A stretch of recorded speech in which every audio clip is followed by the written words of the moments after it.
This nigga is sleeping on top of the covers. On top of the covers, bro. There's a water bottle at the bottom of the bed. What?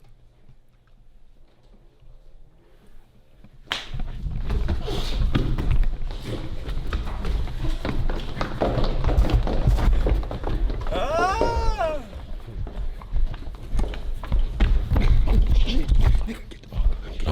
They dropped the camera. Stupid.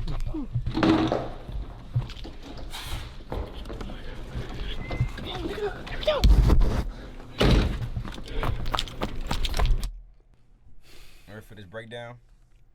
Yes. All right, boom. So, I'll vote with DDG, man. Everybody has said this shit. Everybody knows this shit. For those who don't know, it's fine. Is this gonna get a lot of views and clicks? I don't know. We don't know. But let me go ahead and break it down. Fo Aries, or Fo Aries, or whatever bro name is, that is DDG's sister's boyfriend. Okay? DDG's sister's boyfriend, her name is Pontiac Maid TT. That is her boyfriend, right? And so Fo Aries is somebody that they're real boyfriend and girlfriend, like they're legitimately in a relationship. You know, and I'm assuming that Fo is still with her because I mean DDG allowed bro into his house to do this prank or whatever the situation might be. And so that's the situation. So this is a storyline, right?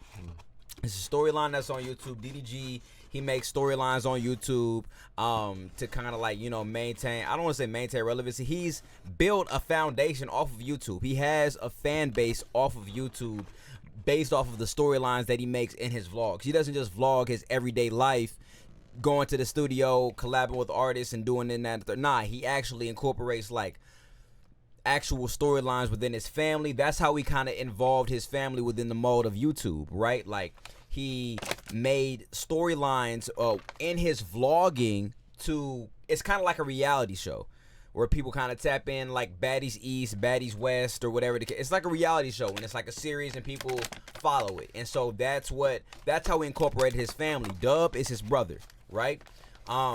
His mom is Mama DDG. His sister is Pontiac Maid TT. And so everybody is kind of all enveloped in this story and this structure, and that's how his family, that's how we got his family to move out the hood, right? Because he told his family, okay, let's make a storyline involving you guys. Now y'all can kind of play off of what's going on, and y'all can get money as well. Because DDG was the first person that started making $30,000, $40,000 on YouTube a month.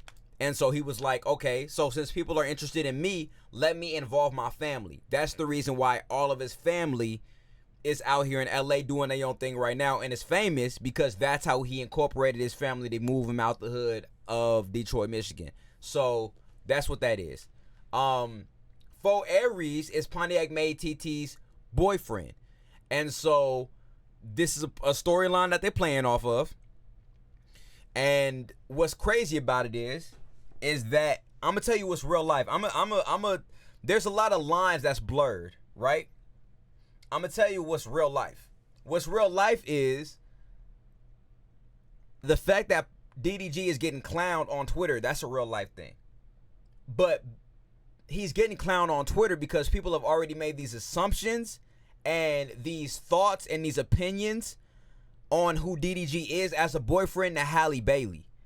That's the reason why it's been as magnified as much as it is. Because everybody looks at DDG as, oh, fuck that nigga, he's a clown. Fuck that nigga, he's a YouTuber. Fuck that nigga, he's woo. Oh, he's dating Halle. Halle's on another, like no, he's not even on Halle's level. Like woo, pop, pop, pop. And so that narrative is true. That's real life.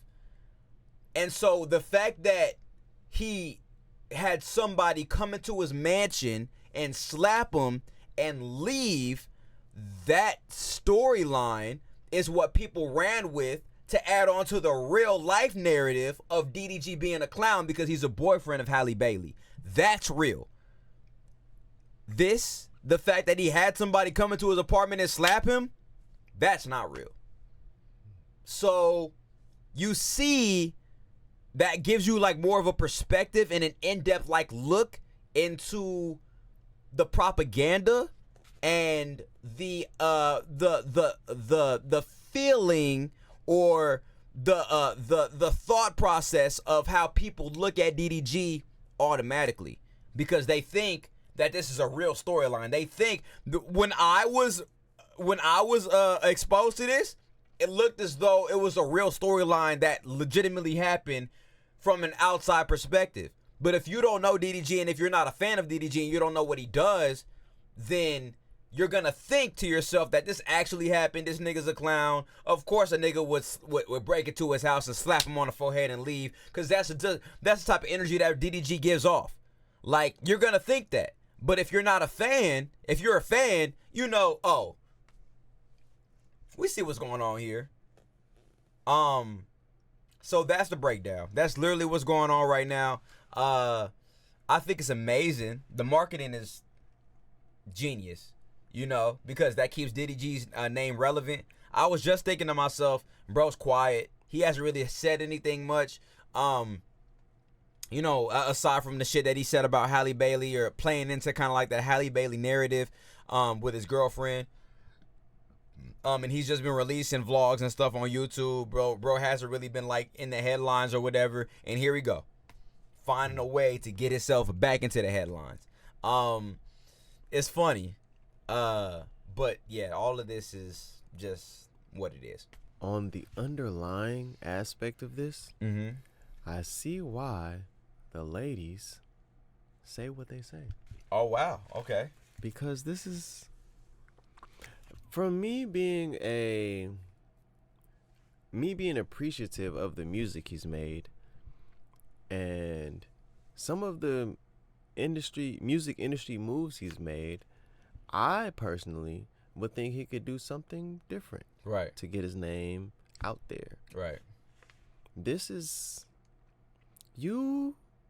Now I don't know what the financial agreements were or what the YouTube agreements were. Like, if you do this and you film me, you're gonna get this type of exposure, whatever that might have been.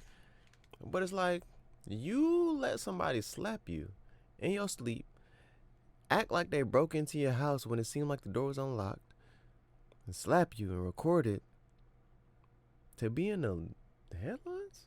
Like, I understand it's YouTube, but I can understand the lady's perspective of... But maybe, here's one of the things I'm thinking about. Maybe he did that to kind of play into, of course, the storyline that he was doing on YouTube anyway, and it just got grabbed and made into a headline. That's also a possibility. You left your door unlocked. Or you did. They were easily able to. It was not a challenge. Of course, because it's scripted. It's staged. Right. Yeah. Okay. So I see their perspective. This is not my opinion, but I see their perspective of where, because before I didn't really see it because I don't really know what he was doing. You don't know what's going on. Yeah, I just listen to the music. Yeah. And so because you see when Lamar put it in our group chat and was like, "Look at your boy DDG," he looked at it as a real headline too. Yeah, same. Yeah. I looked at it like, nigga, what? Yeah. This is stupid. Till I broke it all down, and you see what's like, really going on. I'm thinking, if I'm somebody and I'm gonna break into somebody's house like DDG house, nigga, I'm trying to get some money. Yeah. I'm not trying to slap the nigga and leave. I hope he doesn't wake up. Yeah. I hope he stays asleep the whole time and I just get what I want to get and I'm gone and he never knows it's me. That's the goal. So I'm like, huh? Yeah. What? Huh? Yeah. But now you was getting ready to clown the robbers. Yes. Yeah. Are you an idiot? What? This don't make no sense. Yeah. Fuck that. Yeah. It literally don't make sense. Yeah. I can't even, you know how you do math? Yeah. The math ain't mathing. Yeah. Like, what? But now this does make sense. But I can see from the lady's perspective how they could see, how they could not like him and think he's a clown or whatever they think. Right. I can see that but this is also me not knowing his background. I think musically, that's when I first found out about DDG, and I'm like, the music is fire, and you got potential to be like really dope, like really, really fire in this thing. Right. So why do this? Yeah. You could do other shit that's still gonna get you in the headlines, but this is like, but at the same time, it's like if it's working for you, I'm not gonna, you know what I'm saying? I'm not gonna knock it. Here's the thing, right? And let me know how you feel about this. DDG is richer than a lot of these rappers out here. He's Valid. like a lot more richer. People think that Halle Bailey is the breadwinner. No. I feel you on that. I agree. DDG is the breadwinner. I mean, and I'm not saying that that's the case. Maybe that's not the case. Maybe Halle Bailey has more money than DDG. That could be a situation. That could be a possibility, right? But the YouTube bag is different. It's different. And him being the pioneers and being one of the main, like, leading black influencers that was, like, in on what was going on before anybody else was, him being the leading name as a YouTuber in the black, like, the African American space of YouTube, he's getting a bag, bro. And so that's part of the reason why it's hard for him to stop doing YouTube and just completely focus on music. Okay. Because he already made a foundation off of this. This is what he built a foundation off of. Then he recently decided, okay, now I'm gonna start fucking with music. But because this is his foundation, he's not taking it serious. Or he's looked at as a clown because of how he got where he's at right now with all the eyes on him. It's his fan base that shared his music, that provided a platform, that gave him a foundation for music for anybody else outside of who his regular fan base is to even have an opinion on him. So, okay, let's add that to a little bit of context. Okay, so seeing this, Okay, this is normal for YouTube, right? yes, very normal. Okay, Very normal. well, that makes sense because this is unusual to me. To the real world. Yes. Oh, to the real world. Yeah. But for YouTube, because I never really got into like what was going on YouTube. So if this is normal for YouTube, then that makes sense. To him, in his perspective, he's probably like, this is just, I'm making content for YouTube. Right. And so everybody else is like, probably like me, new to this and being like, even if we found out, oh, this is staged and scripted, you let a nigga slap you on camera on YouTube? Oh man, this happens all the fucking time on YouTube. So Yes. that's understandable. I get it. It's strange to me, but I get it though. I get that perspective of it. So it's just different. It's just different. Yeah. That's all. That's quite literally what vlogs are about. All of that shit. I think it's interesting. People just don't have a full perspective of DDG and who he is, which is why Lamar called me one of those niggas, because I just know what's going on. I do. You know, I'm not going to sit here and act like I don't, because I do. I was watching Cud for about 7 years. You know what I'm saying? When I first moved out here to Cali, the very first vlog that he had put out, I was just so interested because I was trying to, like, you know, figure out how to get money and how to, you know.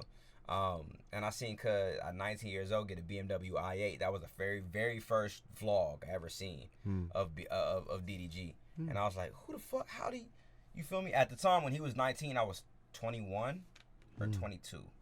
It was one of those ages. And I was like, damn, bro, I want an i8. Like, how'd he do this? And so that's the very first time I got introduced to DDG. And I just started watching his shit ever since then. You feel me? But yeah, this is very normal. This is regular shit. Everybody, you know, like, it's kind of fucked though, you know. But also too, I'm not sure if DDG released what he released knowing that it was gonna get clipped and people were gonna kind of run with it, or you know, if people just took the liberty of doing it themselves and making a headline for themselves. I don't know. You know, I don't know how this transpired, but yeah. So interesting. Yeah.